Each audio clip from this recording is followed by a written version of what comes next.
اللہ اکبر وَلَقَدْ جَاءَكُم مُوسَىٰ بِالْبَيِّنَاتِ، اور بے شک تمہارے پاس موسیٰ کھلی نشانیاں لے کر تشریف لایا۔ اللہ اکبر۔ آج ویسے تاریخ کیا ہے چاند کی؟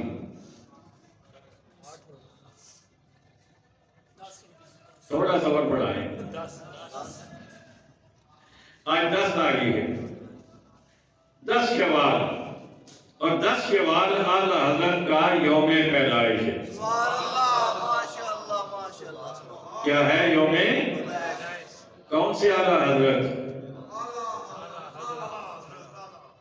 اللہ اکبر۔ جو ڈھال ہیں، کیا ہیں؟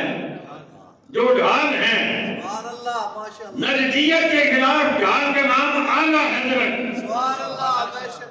غلاسیت کے خلاف ڈھال کا نام ابھی آپ نے کہنا ہے، تصویت کے خلاف ڈھال کا نام، قدیت کے خلاف ڈھال کا نام اعلیٰ حضرت، وہابیت کے خلاف ڈھال کا نام اعلیٰ حضرت۔ کوئی بدعقیدہ ہو، کہیں ہو، دنیا کے کسی کونے میں ہو، اللہ اکبر، اعلیٰ حضرت نے سب کا ناطقہ بند کیا،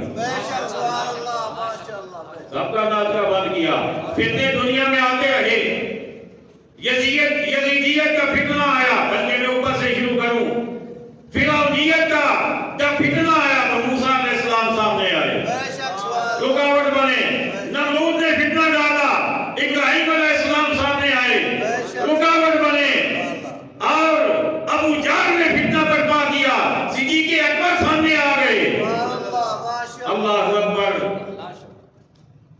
میدان کربلا میں یزید نے فتنہ برپا کیا، امام حسین سامنے آ گئے۔ خلق قرآن کا فتنہ پیدا ہوا۔ خلق قرآن کیا ہے؟ یہ قرآن مخلوق ہے، تو حضرت امام احمد بن حنبل سامنے آ گئے۔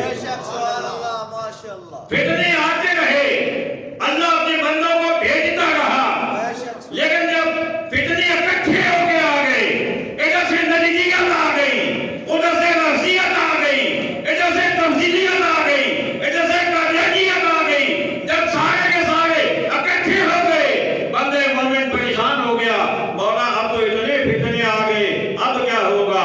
رب نے کہا اب میں اسے بھیجوں گا جو سب نیک لوگوں کو اپنے سینے میں بسا کر آئے گا، جو سب کا فیض لے کر آئے گا، جو سب کا برکتیں اپنے سینے میں بٹھا کر آئے گا۔ مولا اس کا نام کیا ہے؟ فرمایا اسے احمد رضا کہتے ہیں، اسے احمد رضا کہتے ہیں۔